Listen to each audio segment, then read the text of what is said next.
And there we go. We are live. I believe over to our team. You sent me the co-host invite. We'll make sure we get that squared away. But anyways, ladies and gentlemen, there we go. All right, got it.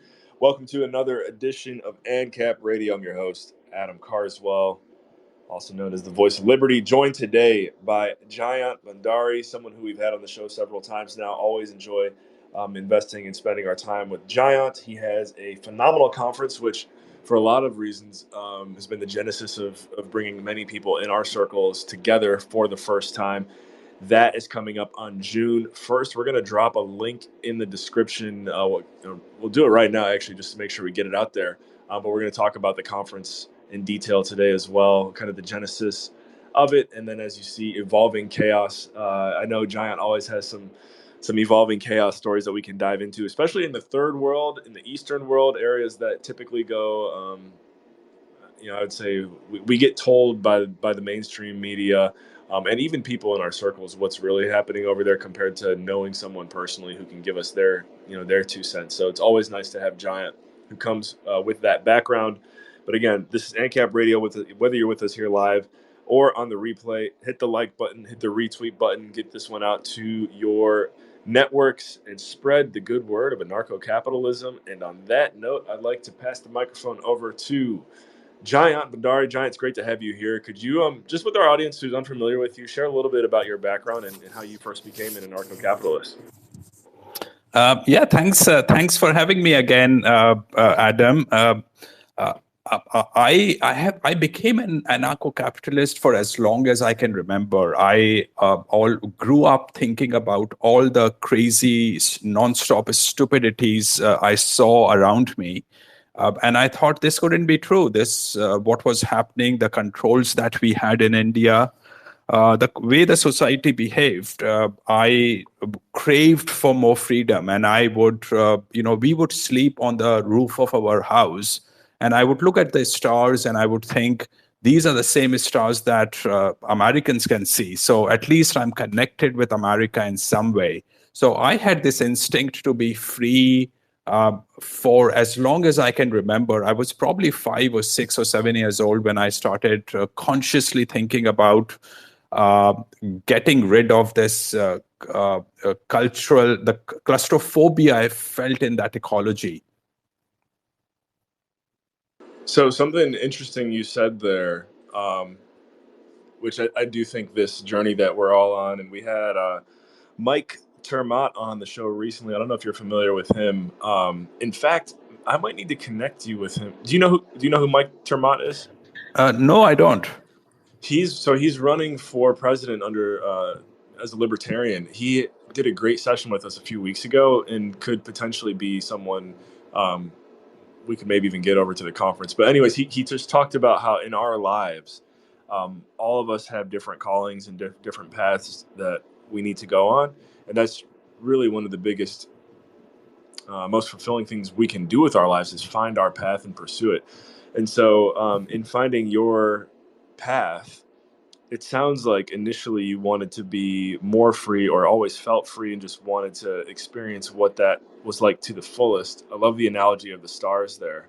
I've had similar experiences as well, just thinking even back to previous people who walk this earth looking up at the same moon, the same stars, to your point. But I find it fascinating that the U.S., America, which the biggest marketing tool of the U.S. is the freest country in the world, right? You can do anything you want here. So was that what drew you to the States initially, was kind of a little bit of a misconception of what true freedom was, but knowing that, hey, it's America, it's quote unquote free, I want to be there? Was that how it first started? Absolutely. We did not really understand America much. Most of my understanding of America came from BBC, American radios, and Hollywood movies. So yes, there was a very skewed, convoluted understanding of what America was when I was growing up. I had no concept of the television until I was almost entering the university. Television came very late to us. So again, visually, I didn't really know what America really was except through Hollywood movies. And these Hollywood movies were very rare movies that were allowed to be uh, run in cinema halls in India. So again, very limited understanding of America, but whatever I saw, I sort of connected the dots, and I thought there was something very special about America, Adam. And really, America, I still, I was talking with a Chinese person yesterday, and I was saying, America is a special place. I still America has a very special place in my heart. Now we all see, homelessness, drug addiction, leftism, wokeness, etc., happening in America. The wars, American government starts, and I want to really separate American government out of my conception of America.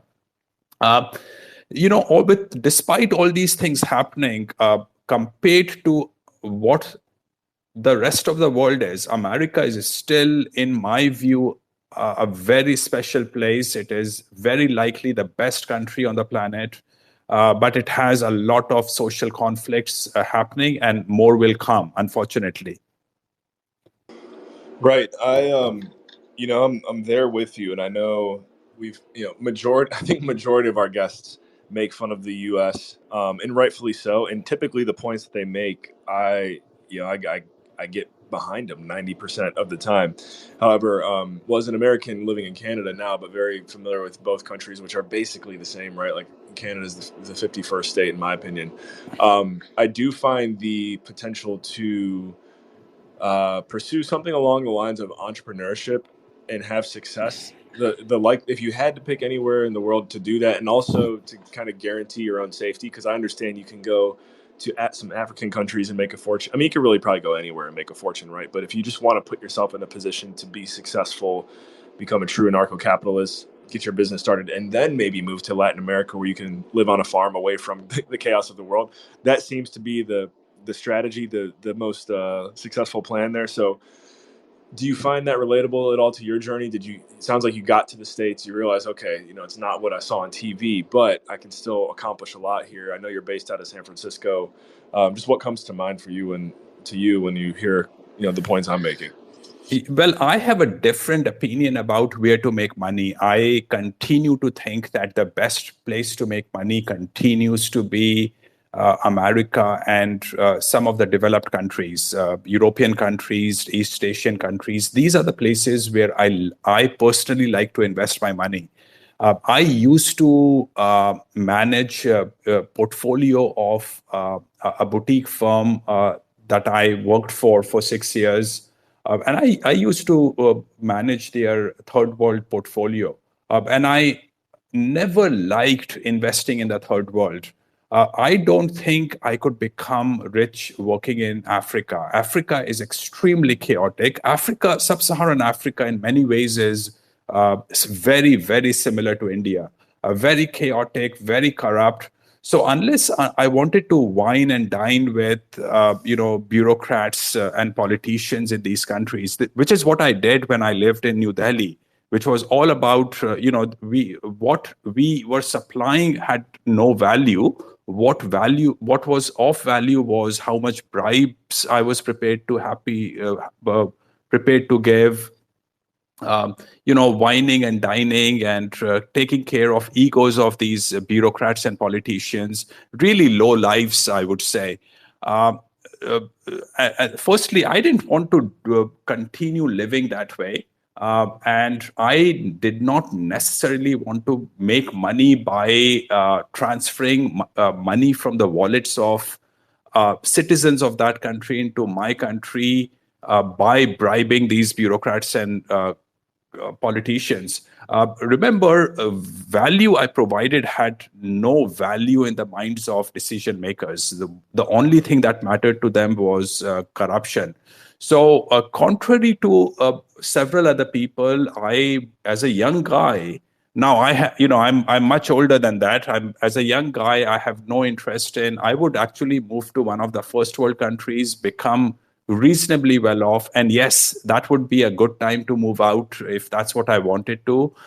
And that's what, in a way, I have done, Adam. I continue to live in North America, but at the same time, I spend a lot of my time in different places because my money goes further in a lot of other places. I also have as Doug Casey says, you when you are a tourist, you are always respected, even even in bad countries. So I like to live in different places, travel to different places. Uh, uh, but again, my heart, I have America has a very special place in my heart. I've actually never. It makes a lot of sense, and I could hear him saying that, but I've never actually heard Doug make that statement about being a tourist while being based out of somewhere else. I think that's phenomenal and very much the way that my wife and I have and continue to model our lives. It's so true. It's so true.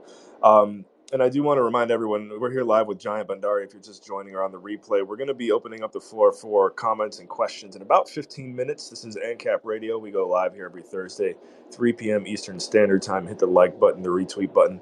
Make sure you give Jayant a follow as well. In a moment, we're going to transition to talking about his upcoming conference, which a link to that can be found down below. Super, super powerful conference. Always love. Well, I've been to it once. I always love going to it. But I had a chance to speak there. We're gonna dive in a moment. But what I want to know, Giant, is so you made it to the U.S. You began uncovering the world of freedom, if you will.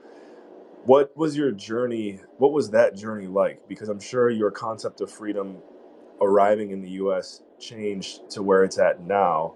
And I'm sure you have some interesting takes also being based out of San Francisco too. So what does freedom in America and to you look like now? Adam, when I was leaving when I wanted to go to the US, I applied for my visa. This was late 80s, and my visa was rejected.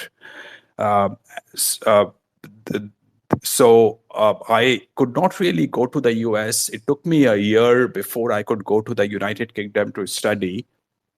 And then I returned back to India for almost 10 years, working for two companies, setting up offices of two European companies in New Delhi. Uh, and then again, I still couldn't go to the US. So Canada was my way of moving to the West, which offered a relatively easy immigration program. When I first moved to the UK, and in my mind, there's not a huge amount of difference between the United Kingdom and the United States. For me, they offer similar values, similar kind of people in many ways. When I moved to the UK, people told me, Giant, grass is always green on the other side of the fence. You will be disheartened once you actually go there. You will lose company of your own people. You will lose your music, your food, your family, your friends, etc., etc.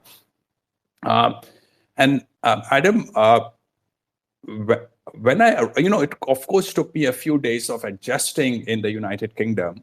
I started to realize that what I thought was on the other side of the fence was far greener than I could have conceptualized.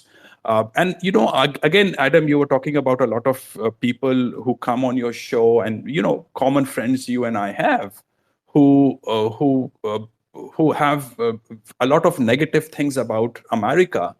But at the same time, even in the worst shape, America is a million times better than so much of the rest of the world.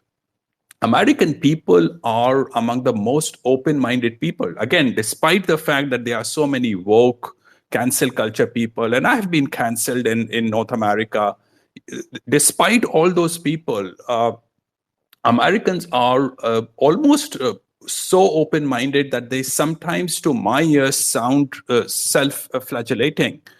You tell them about a problem in America, and they say, yeah, yeah, yeah, we not only have that problem, we have 29 more problems. So, uh, uh, uh, it's a very open-minded country. It's a very accepting country. It's a very compassionate place. Now, that's of course not that's not how I, of course, think about on a day-to-day basis. Because when I look at the news of people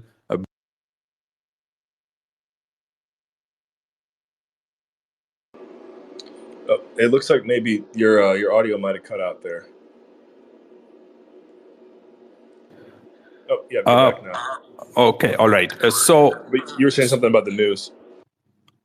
Yeah, so we have all these things on a day-to-day basis, which piss me off about what's happening in America. But at the same time, overall, it is a great place, and I don't want to lose that perspective. I want to keep in mind that despite my one-off frustrations in America, it continues to be among the best places in the world. I come to America, I fly in, and then, of course, the first encounter with America is with these obnoxious immigration and customs officers who are arrogant, who Right. are That is difficult, and they are power hungry. They want to show off their power. Something that actually don't feel in most other countries. The third world countries actually are among the best places when it comes to immigration and customs. So on a isolated issue basis, America can look really bad. But overall, again, I come back to the same thing. It's a great, wonderful place. I love the people there. I enjoy traveling around in the US and interacting with Americans. right. I think the optionality that comes with living in the U.S. and I always tell people I feel like my definition of being wealthy, being rich, is just being able to have as many options as possible to do as you please with your life. And when you look at, and that was kind of my negotiation with my wife, and I know a lot of ANCAPs cringe when I tell them I moved from Florida to Ontario, Canada. But my middle ground was, hey, let's move somewhere near Toronto, just so that way I know I can have the majority of the luxuries that I know I have at my fingertips in the U.S. Which is okay. Here we go. I know I'm going to sound bougie, guys, but fast internet. Like if I don't have fast internet, I can't do ANCAP radio, right? If I need something on Amazon the next day, that's very nice to have that luxury. Those types of things like are really what you get in the first world, and there's trade offs to it too. But being able to execute and take care of business quickly is got to be a priority, I'd say, especially as you're younger in your career. And then along with that, to your point, Jayant, and I think I mean, you've probably seen this too. Americans, I'd say, thank you as a if you want to call me an American, thank you. I do believe we are very nice people, and sometimes maybe too open-minded. But I think the Canadians take the cake on maybe the nicest people in the world. I don't know how you feel about that, but they're almost too nice as well, right? Well, as I said, I see most of the Western people as almost synonymous. In my mind, there's not a Sure. huge difference between Americans and British. And I completely agree. Canadians are far more polite, more nice compared to Americans. But I still prefer this a sort of rough side of Americans, which is more friendly in a way and not necessarily as polite. Also, what I don't, if I have to compare, if I have to nitpick, again, I'm not really differentiating and I'm not really complaining necessarily at this moment, but Canada has increasingly become a lifestyle place. Canadians, very nice people, very polite people, very friendly people. But at the same time, they are not, a large chunk of America is not interested in liberty. They have the liberty, so they don't really care. But, you have to continuously replenish your culture for liberty. You have to give your blood, you have to fight for it. Canada has become increasingly a lifestyle place where people don't want to fight for anything because they have a very good life. And Americans seem to want to fight even if they are rich, and they probably don't even care about becoming super rich. Now, of course, I created financial options for me in which I'm able to be independent, speak my mind in today's world of cancel culture, and live and travel in different places. But before I end, Adam, I might add that some of the facilities that you talked about, Amazon coming, delivering goods to you the next day, etc., etc. I spent a fair bit of time in China, and all those things happen even faster in China. If I order something online in China, it is not unlikely that it might get delivered to me within the next 4 hours. That is interesting, and that's also something. See, this is again why we love to have you here, and really your take on the East. I mean, we might have to drive this conversation that direction because it's such a mystery to the majority of us here. I would have never known that, right? So, um, yeah, I had there's something else you said there that's really fascinating. But why don't we go ahead and shift gears into that before diving into the conference, which is um, what is day to day life like from your experience in China, and maybe if you could name some specific cities too, because it's kind of a big.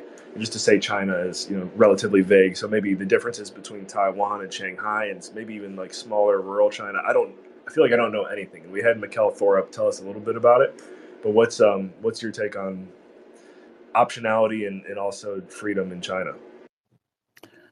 Um, I find myself more free in China than I find myself in the United States, in the sense that uh, you are a lot safer in China than you are in the United States.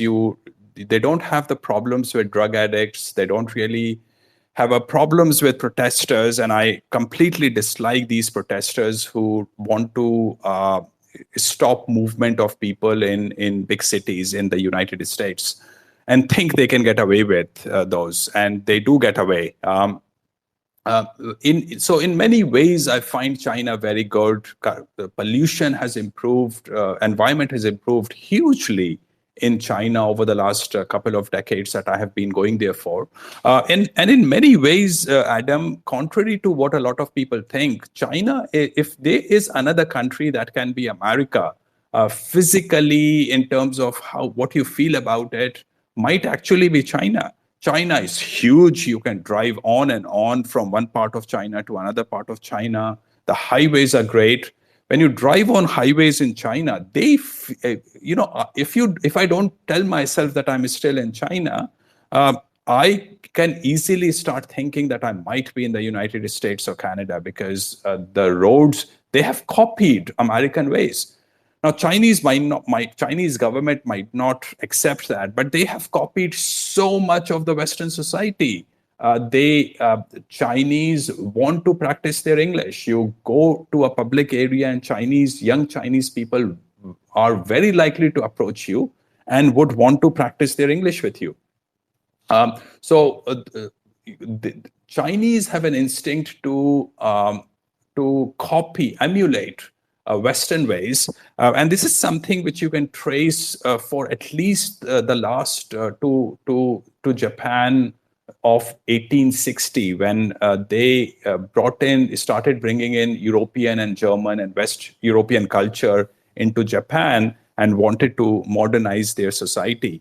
So I think East Asians are very attuned to, very much in sync with, very much in favor of Western culture. Now, of course, everyone these days is imbued with nationalism, so are Chinese. And then you emotionally want to take a certain side because nationalism kicks in. I have been to many places, many smaller places in China.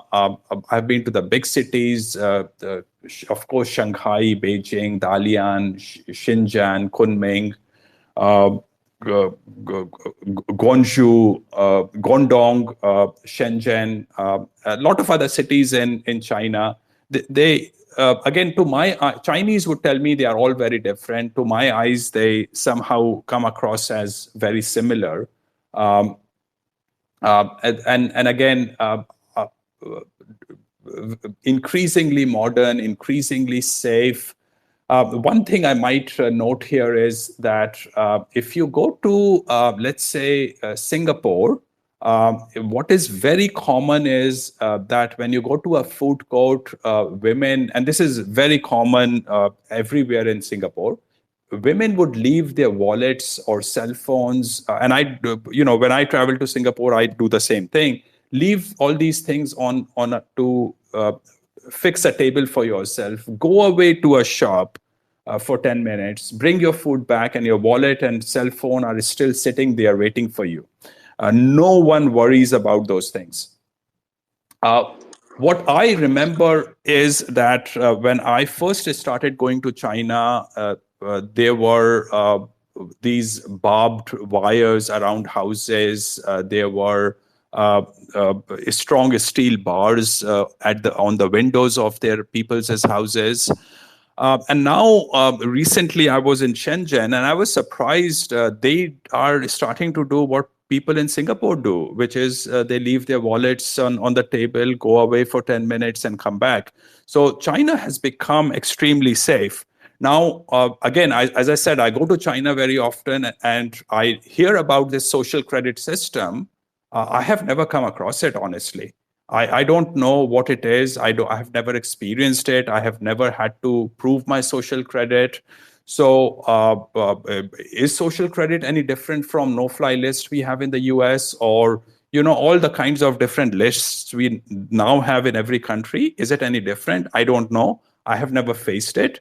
I can before I end this thing about China, I might say I was last year in China, and I was in a very small village. And I won't necessarily go into much details here, but the police suspected me of something, because this was a very small place, a place most people don't go to, and there was something controversial about that place.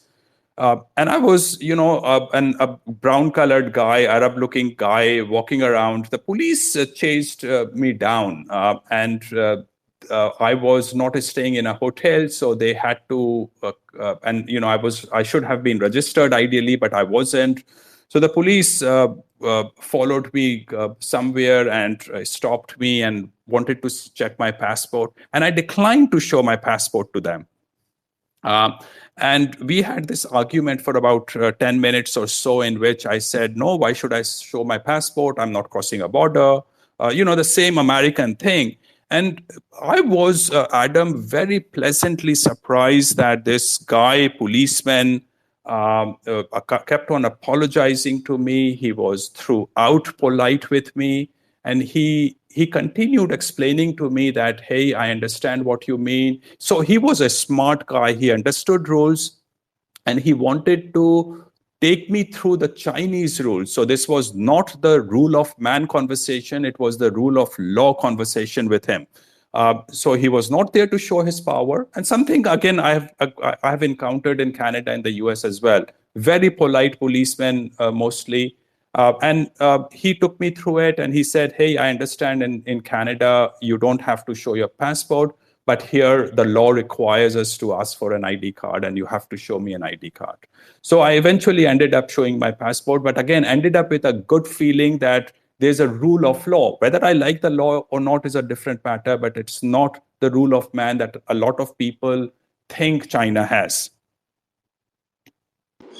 Right. And man, several things you shared there that I want to zone in on, but that's an interesting take there. How the police officer was he was polite with you, just because of, again, I think what we're fed here in the West is China is crazy.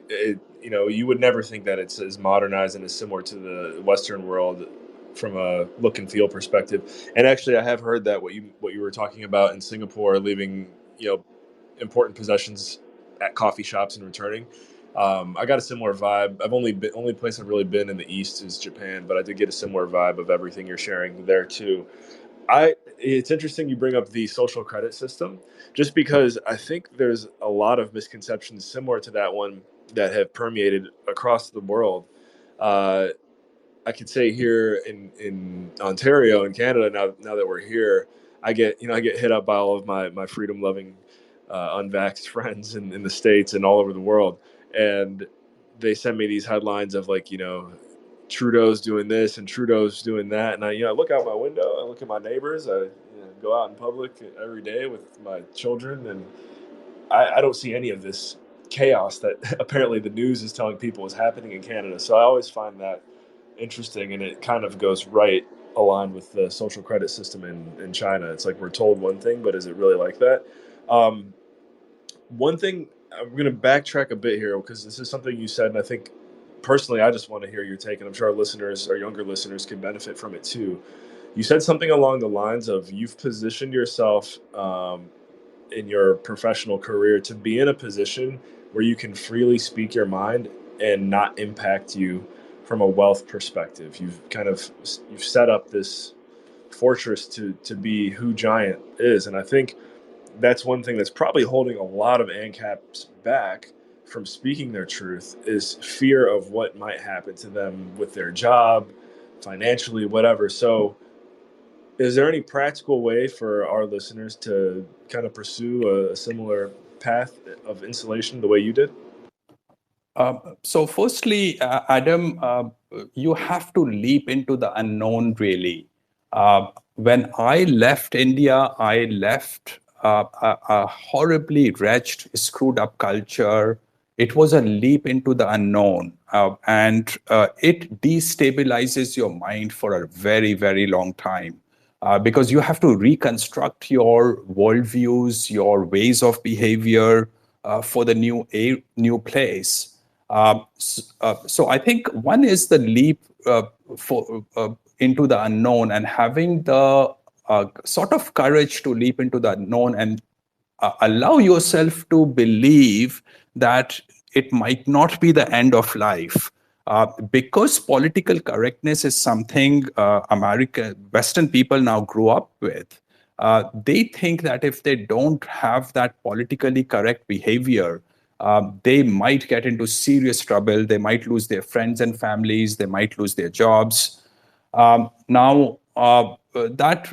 could be the case, but it's not necessarily the case. The people I work with believe in my views, so they don't get turned off because of my views.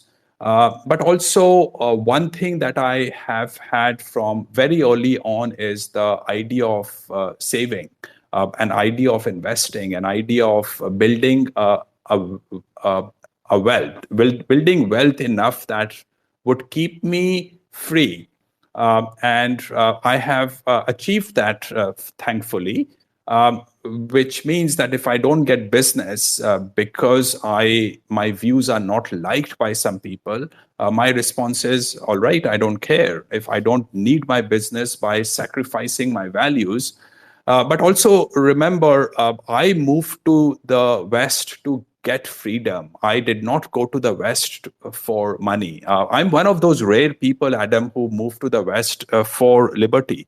I was earning a lot more money sitting in New Delhi than I could make in Vancouver. So I was, I moved to a free country not to then sacrifice my liberty again. And, as to the extent I can, I want to avoid sacrificing my liberty.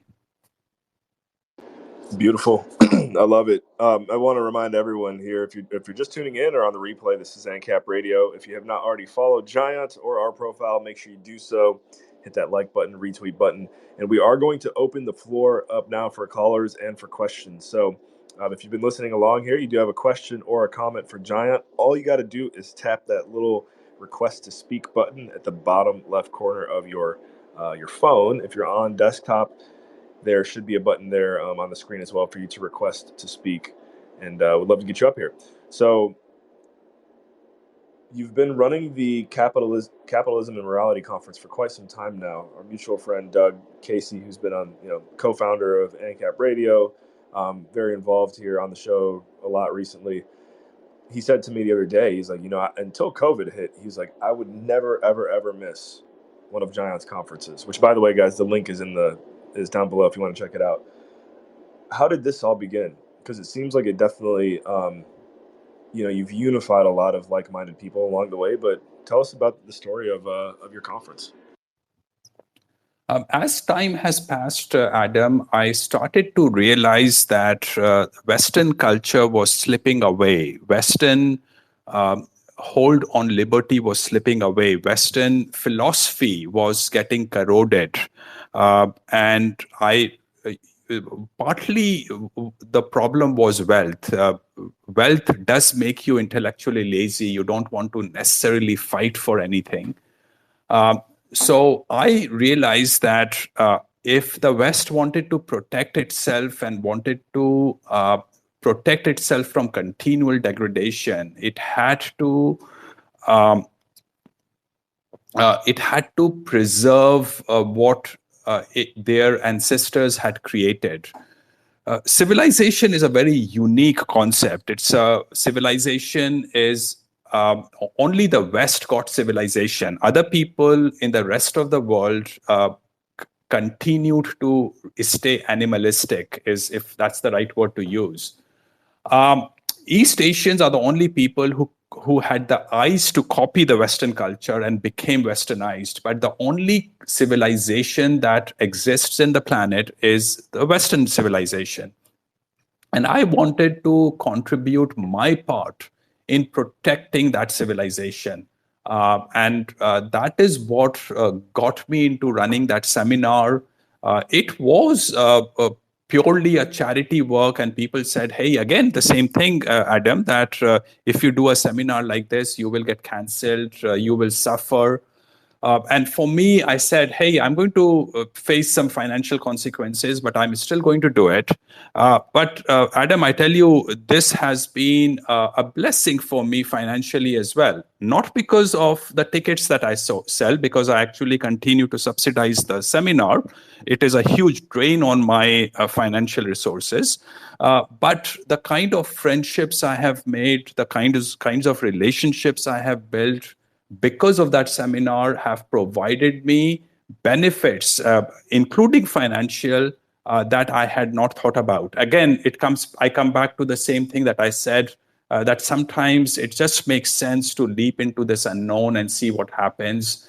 Because unless you leap into that unknown, you are not going to restructure your life, restructure your thinking. Uh, so that was a leap into the unknown, but I really wanted to contribute towards protecting the Western civilization. Yeah, and you've done a phenomenal job with it too. I know I've looked into this once before. I don't know if you ever shared it with me personally, but what was the first year that you did the seminar, and what year are we on now? This was 2010. So we are now in the 15th year of the seminar. Of course, did not have seminar for 2 years because of COVID. So I have run 12 seminars so far, and they continue to, every time I do my survey, the overall ranking is that the latest seminar was the best seminar ever. So people continue to like it. I have to say, I truly miss not having Doug Casey. Doug Casey doesn't want to travel so much anymore. And he has always been among the best rated speakers. He opens up your mind, primarily because he does not sugarcoat things. He put things in front of you the way they are.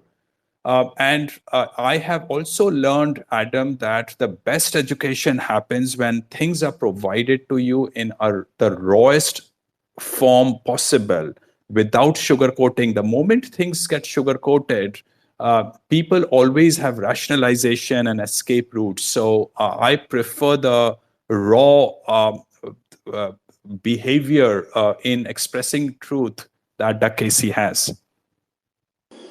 I agree, and one major takeaway for me personally from going to your conference in 2022, I believe, was I got to meet. It's funny, I can't, looking back on it now, I can't believe I didn't know who he was, but I didn't know who Rick Rule was yet. And I think in the moment it was kind of nice that I didn't, because I think I immediately treated him like a companion rather than someone who I can look up to and learn a lot from, which I have. But Doug's right up there with him, and it's got me thinking. And maybe we could talk about this offline too.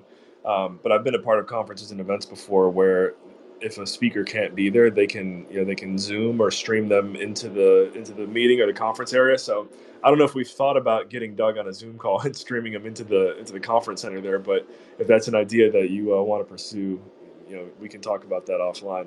Um, so, so what are you most optimistic about with the conference this year? I noticed it's a little bit earlier, doing it in June. It's typically been in the late summer, early fall, right? So, I guess what's if I'm correct, what's the reason for the change, and then also what are you looking forward to this year? Oh, it looks There's like we no got. yeah, there's no necessary reason for the change. I always piggybacked my seminar on Rick Rules's investment conference. But he is no longer doing his conferences in Vancouver now. He has moved it to the United States. And his reason is that he now finds the government in the United States more friendly than he does in Canada. Because of COVID issues. So I have gone, I can now time my seminar based on whatever I feel like at any point of time. What happened this year was that last year we started another chapter of the seminar in Calgary. And they wanted to, my two friends, Clayton and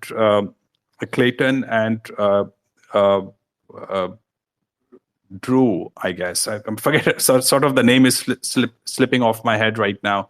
But they wanted to do it on the 25th of May. So we are doing the Calgary seminar on the 25th. I will go there, Oh, interesting. Okay. and then we are doing the Vancouver seminar a week later. I'm gonna I have a good friend in Calgary. I don't think he's aware of that, so I'll have to let him know. We do have our first caller here today. So Truth Seeker, love the name. See, you've been pretty. Looks like you've had a Twitter account. I was checking you out before since '08. So we know you're not a robot. But yeah, go ahead. Just let us know where you're calling in from and what your question is.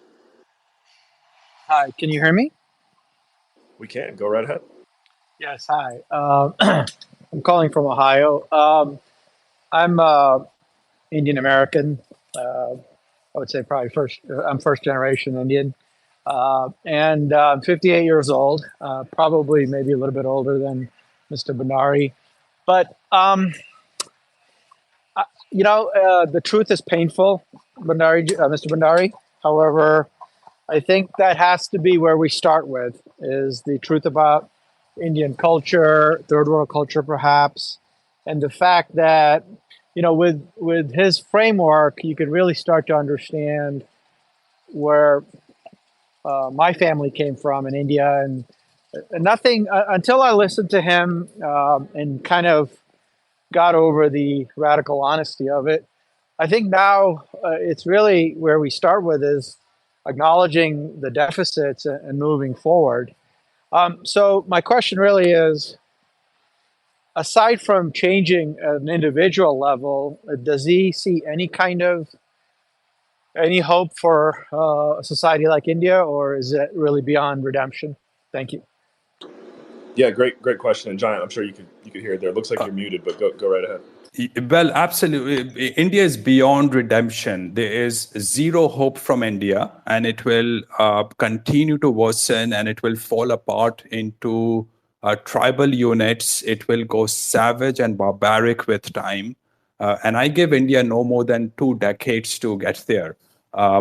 It will revert back to what India was like before the colonizers arrived in India.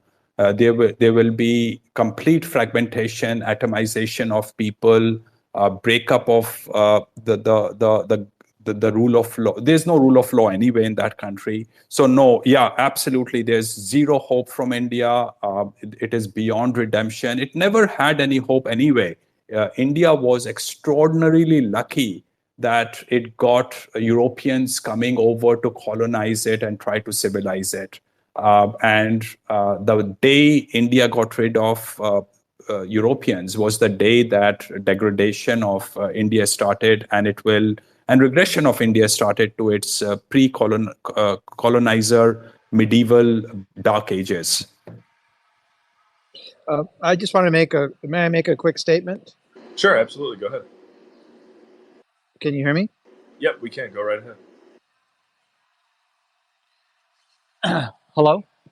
Yep. Yeah, we can hear you. Go right ahead. Can anyone hear me? Can you hear him, Giant? Am I going crazy? Can you hear me? I can hear him. Yeah. Okay.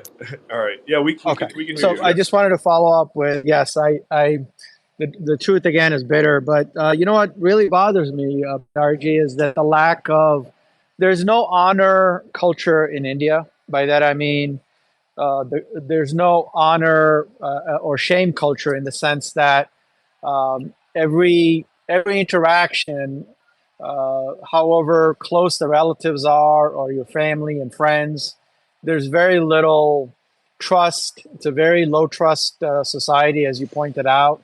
And there are times when it really shames me.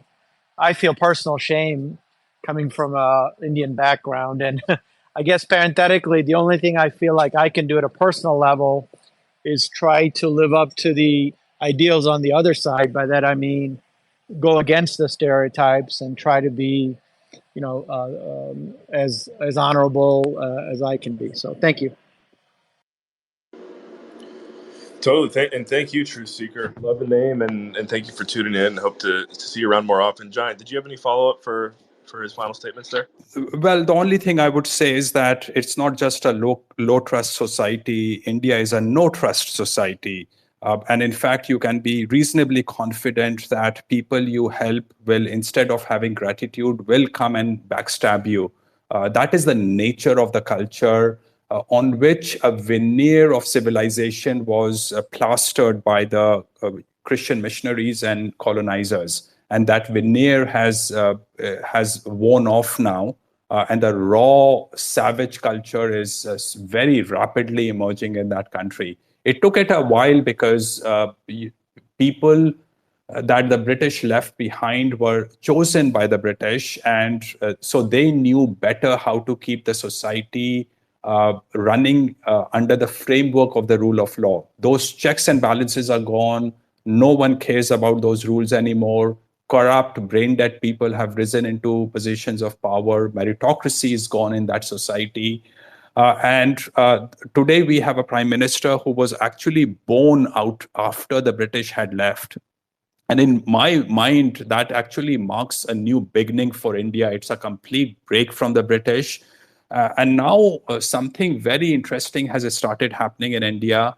When I was growing up, people used to have this concept of table manners. They knew that they should not be using expletive bad words in front of other people. They should be behaving in a certain way. They should be trying to look civilized.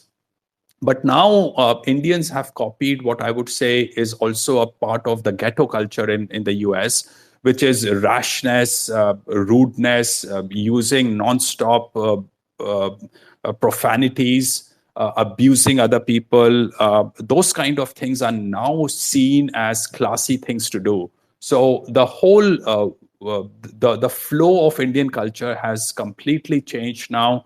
What they look up to is bad behavior rather than good behavior, which was the case when I was growing up. So India continues to worsen, and again, in every single way, there's no honor culture at all.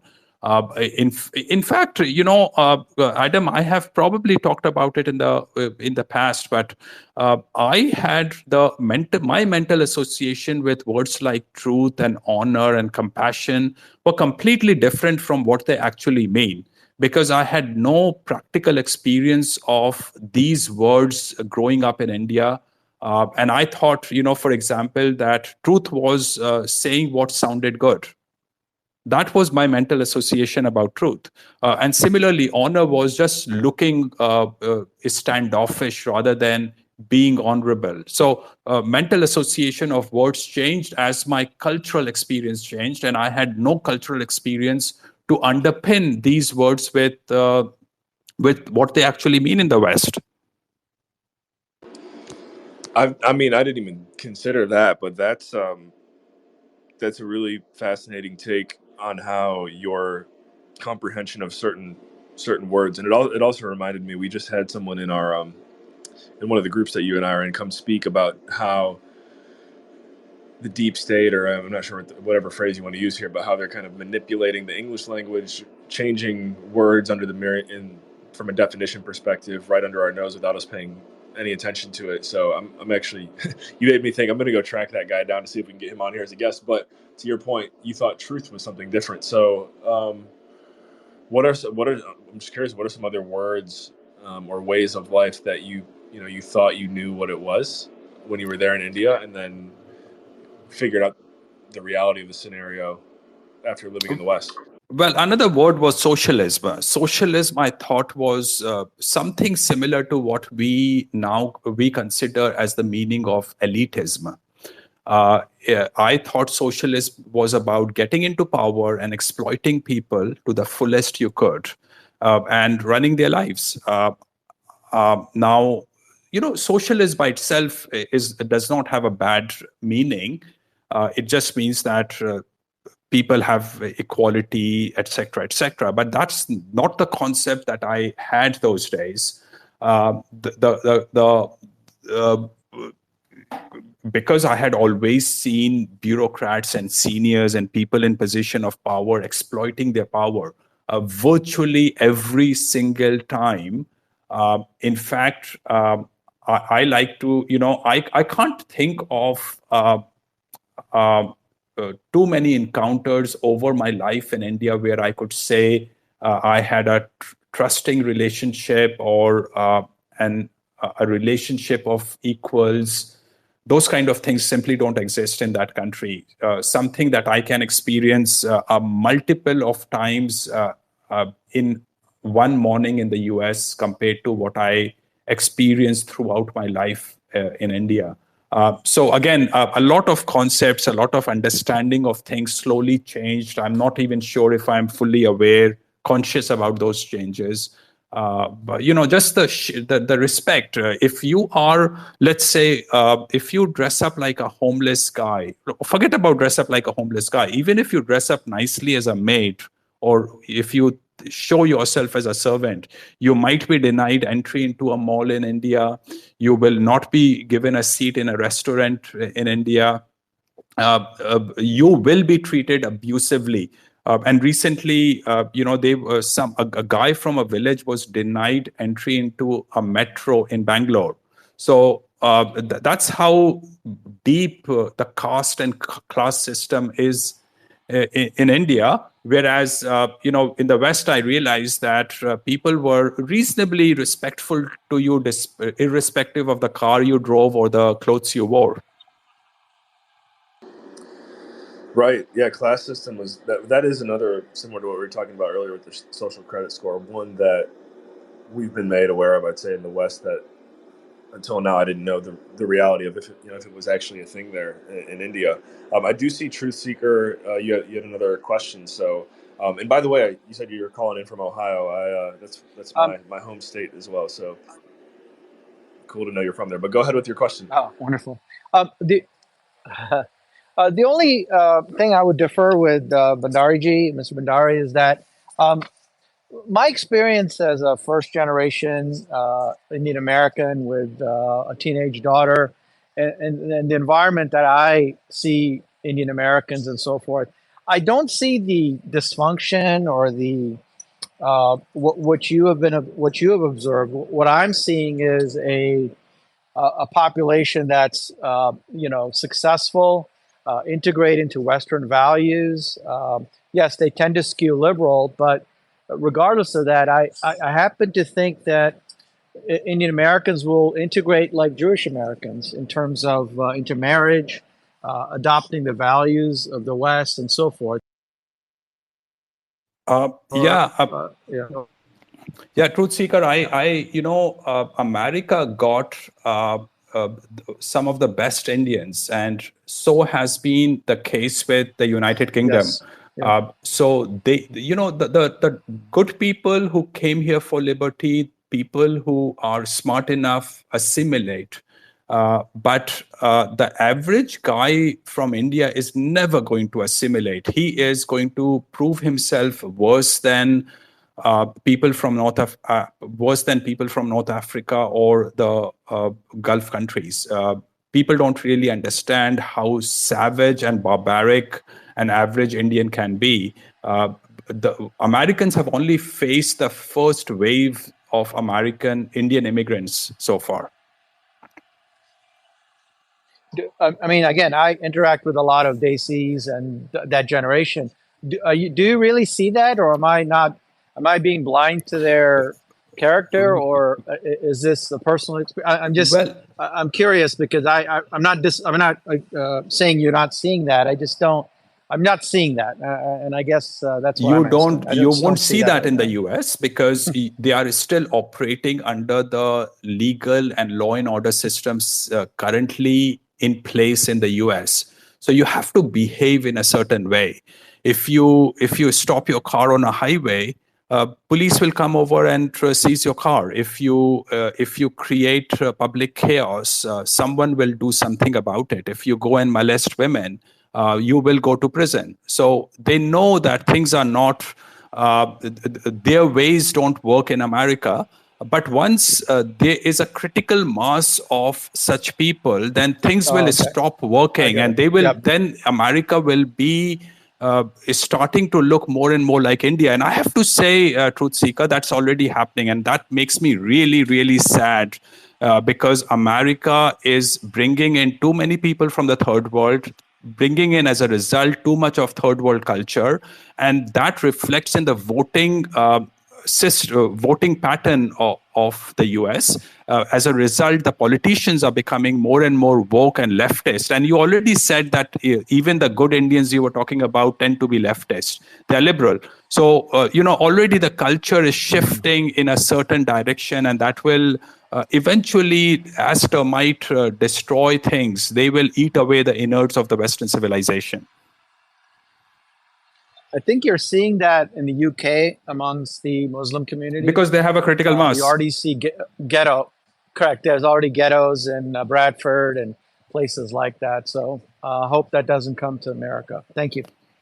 Yeah, hope can be a superstition, truth seeker, and hope is often a superstition. And hope is a word that has been brought into Western culture over the last half a century, from what I understand. It's positive thinking, hope, new age stuff is an import from by the hippies from India, and these are superstitious thing. I just want to look at facts. You've got my attention actually on that one, Jayant. What's the origins of the word hope, and are you saying that it's not as positive as portrayed? So, Adam, compassion, tolerance are not virtues. They are seen as virtues today. In Christianity, from what I understand, tolerance and compassion are not virtues. Virtues are something in which you have to put something at risk or put in an effort. You don't have to put in an effort for compassion and virtue. Similarly, from what I understand, hope and positive thinking are irrational concepts. We survive because of pessimistic thinking. Now, pessimistic thinking does not mean negative existence. It does not mean you are gloomy and you are doom and gloom guy and you are unhappy. The only happy people that can exist are pessimist people, because they are always ensuring that they don't take undue risk, they don't do things that cripple them. So positive thinking and hopes are a fatalistic way of thinking, doing things, and it uh, you can always sit in hope and you can always have positive thinking. Things will not appear in front of you. You still have to put in an effort to make things happen in your life.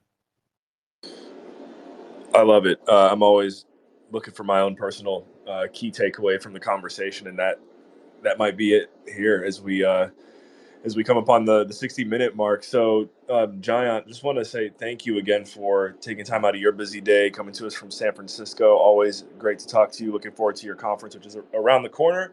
Want to remind everyone, whether you're with us live or on the replay, hit the like button, the retweet button. Go ahead and give Jayant a follow. And most importantly, check out the link in the thread, which goes to his upcoming conference, which is June 1st, right? Is that right, Jayant? That's correct, yes, in Vancouver. Yep. So June 1st in Vancouver, and I guess for our audience as well, what was your number one key takeaway from today's conversation? Well, I'm very pleased to have Doug Casey in the audience, and he's my mentor. He's my political mentor. It was his experience that his writing work and his spoken work that got me into finally crossing that border from sugarcoating what I thought, sugarcoating what I said, and converting that into speaking the truth as I saw it. Thanks, Doug, for being here, and always happy to have this conversation with you, Adam. Absolutely, and I know we joked about it before it went live, but I think the first time we had Jayant on, I had to hand it over to Dave Henderson. The second time I was on the road, so now finally in the studio, one-on-one with Jayant. And if we're gonna have to set up one where we just go for 3 hours and talk about fatherhood. I know, congratulations on becoming a dad as well. I know that's a big life moment, and it looks like Doug has some closing remarks here too. So we'll get him up here, but also yes, congratulations to you and fatherhood as well, John.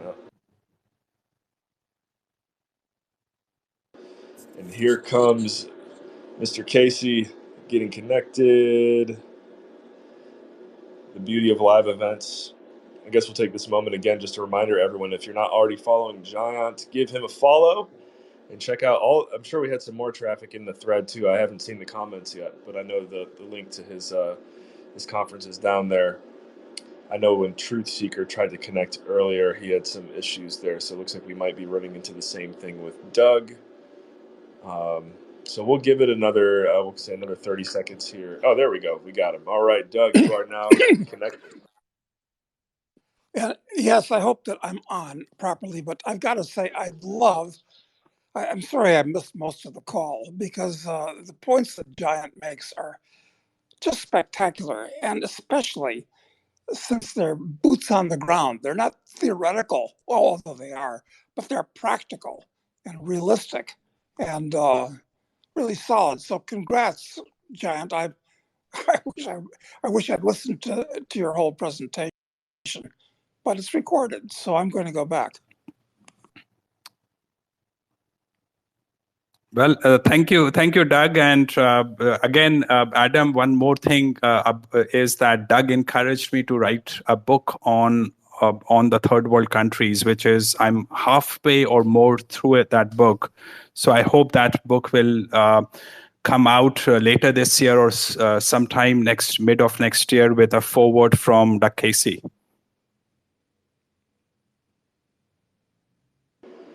That's awesome.